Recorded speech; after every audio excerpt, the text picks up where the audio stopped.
Democratic Socialists starting to look ahead to the 2028 presidential race after victories in this year's congressional primaries. Their agenda includes getting rid of the United States Senate, letting Congress choose an executive and judiciary to replace the president and the Supreme Court, amnesty for all immigrants, ending deportations, defunding the Department of War, a wealth tax, and passing a Green New Deal, among others issues there that you see up on the board. So with that, we bring in Gustavo Gordillo, co-chair of the New York City Democratic Socialists of America. Thank you for joining us. Obviously, this is a really hot topic right now. Thanks for inviting us. Thank you for being here. We were just talking in the break, and we were saying hello to each other. Your family came here from Peru, really in the middle of the heat of the Shining Path. They were Maoist communist guerrillas in Peru. So why did your family come to America? The economic situation in South America and in Peru was in a really bad place. But I think that much of what we could say is responsible for that actually was the imposition of capitalism, and American imperialism in many cases is actually what brings immigrants to the U.S. coming out of Latin America. And so they come here because they don't like the imposition of American imperialism in the country that they're in? Yes, in many countries. So they come here. In many countries, there have been undemocratic coups that have destabilized countries, and that's pushed people out. Oh, well, you would think they would want to go somewhere that wasn't imposing that on them if that were the case. But, it's interesting because the Shining Path, if you look at what they wanted to overthrow the democratic institutions in Peru. They wanted to abolish capitalism in Peru. And we see some of those same threads in the DSA in terms of what it stands for. And one of the things is very basic. We've just celebrated the 250th anniversary of the country. And one of the most basic things is Article 1. In our Constitution. Are you in favor of abolishing Article 1 of the Constitution? No. We support a democratic route to transformative change in the United States. We think that we need to put the working class before the billionaire class. So you don't want to abolish the Senate, the United States Senate, because that's what Article 1 is. The United States Senate is an undemocratic institution. It gives more representation to people in smaller states than to the 30 million people in California. So you've got the House of Representatives, which is population-driven, and then you've got the Senate. So every state, if you're a small state, you still get 2 senators, even though you only get maybe 1 congressman, in order to make all of the states have fair representation. So you say, I'm just confused. When you ask normal Americans if Congress and the Senate and our political system is working for them, most people are very unhappy with the political system, and they say it's not working for them. When we think about the 250th anniversary of the United States, and we think about our proudest moments in U.S. history, I think of times like when ordinary people rose up and they changed the Constitution to abolish slavery, to give women the right to vote. Everyone's proud of that. And that's a nationwide pride in the country. But back in those moments, those were considered radical movements because those people dared to say we need transformative change in the United States. Right. And I well, think we that struggle to become a more perfect union. But I just want to ask you again, do you want to abolish the United States Senate? Because you said you approve of Article 1, but then you said you didn't think the Senate works. We think that the Senate should be reformed, that we should have a more democratic government system.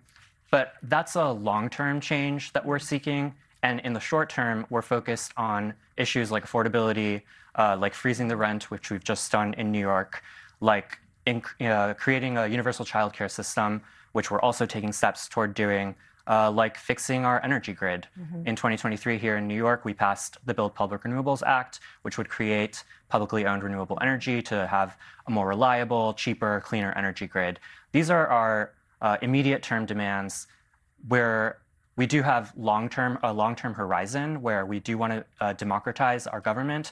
But in the short term, we're focused on affordability. We're focused on a working class economic agenda. The question is, how does the government become more democratized if the government takes over more of the power? So, for example, here in New York, if you have government-owned grocery stores, right? And that was what Mamdani promised. I know you were supportive of his election, and I interviewed him here. So they're up like breaking ground on one grocery store so far. It's going to cost $30 million to build a grocery store. In what world does it make sense to build a $30 million grocery store and put competitive pressure on the bodegas that are in the neighborhood? I think that what we saw in the mayoral campaign is the mayor was able to build a movement that inspired people to believe that we could have a government that works for ordinary people, that is actually responsive to the working class. Inspiration is great, but if you're the bodega owner, how would you feel if the government opened a big grocery store right next to your bodega?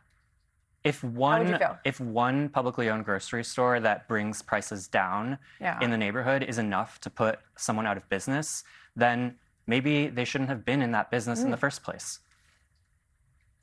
Interesting. Let's play, let's look at the big picture for a second here, and play this from Marco Rubio, because his family came from Cuba. You were talking about your family coming from Peru.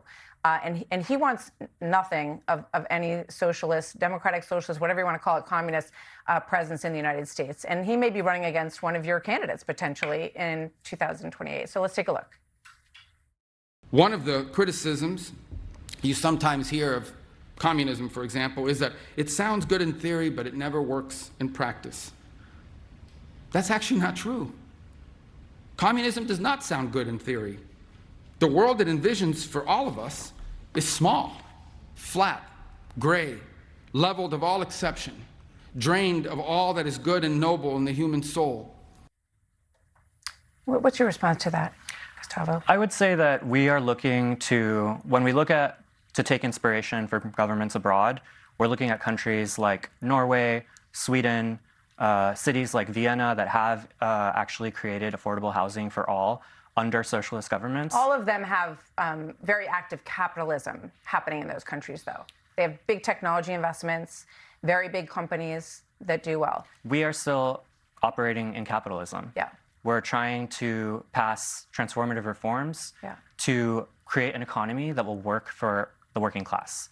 And we've seen that happen already in history in Sweden and in Norway, and yet in those countries, a very large portion of the economy is publicly owned. That's a system that we want to bring, for example, to the electricity system here in the United States. We think it would be better if the government had a bigger role in operating the grid, and actually most voters agree with that. 25% of the energy generation here in New York is publicly owned.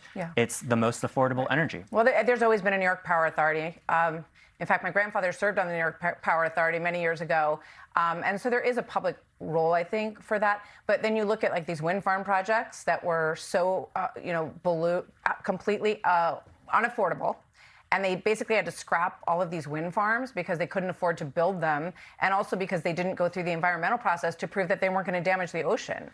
Those wind farms were being built by private developers who need a profit. And it's when we're giving private large developers an increasing large share for every project. But don't you think that these builders have expertise and understanding of the business of it? Like, what part of the government is really awesome at creating a very efficient, well-run industry or business? Tell me, can you point to anything? The New York Power Authority, you named it, is such a well-run agency that manages large-scale generation in New York City.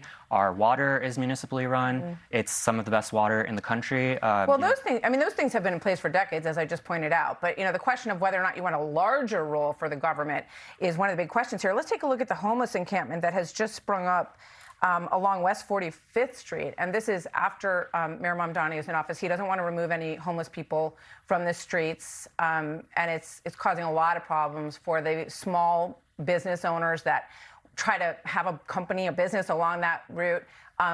What do you think of this when you look at this squalor in New York City? I think it's a huge crisis. And it's been around since capitalists have been mayors for decades.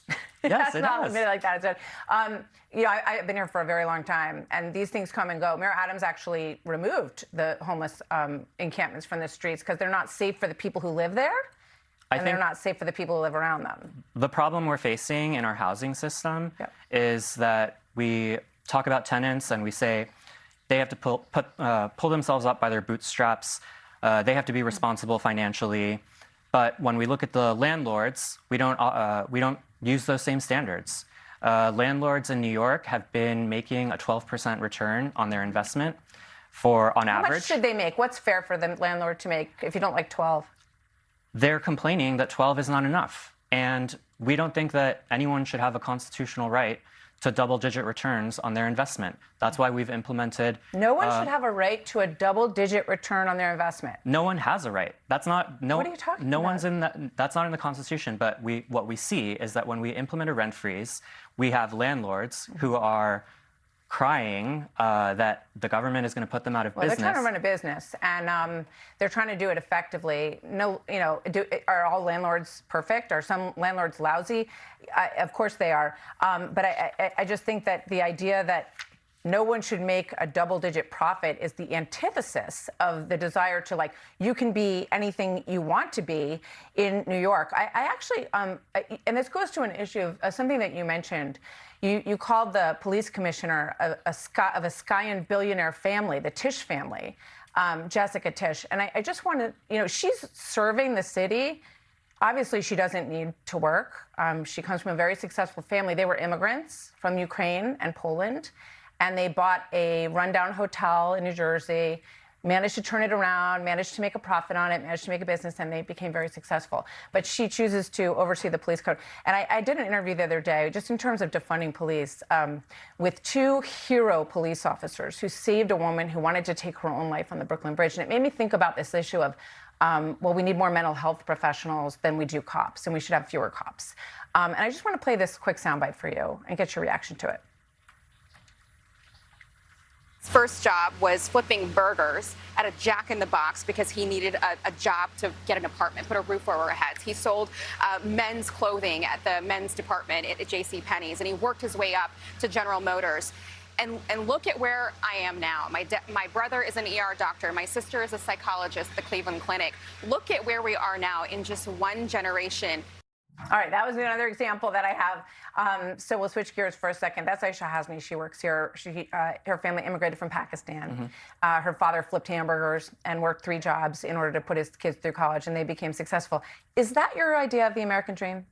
You're describing actually what my parents did when they moved here. Wonderful. My dad, his first job in the United States was working at Wendy's. My mom's first job was a house cleaner, and they did make a living for themselves, and they had success.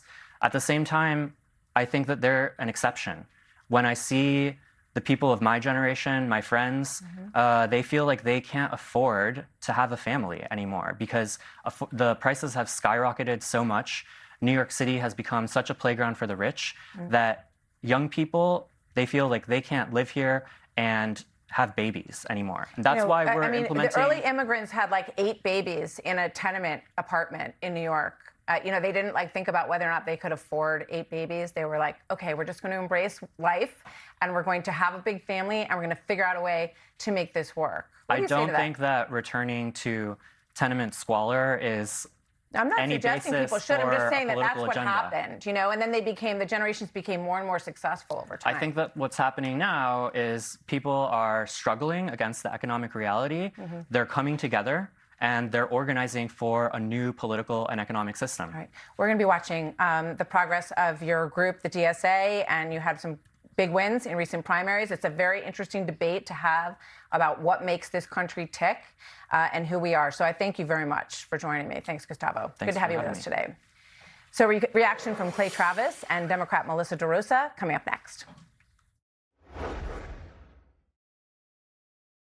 Be sure to like and subscribe for all the Fox News latest on YouTube and catch full shows streaming now on Fox One.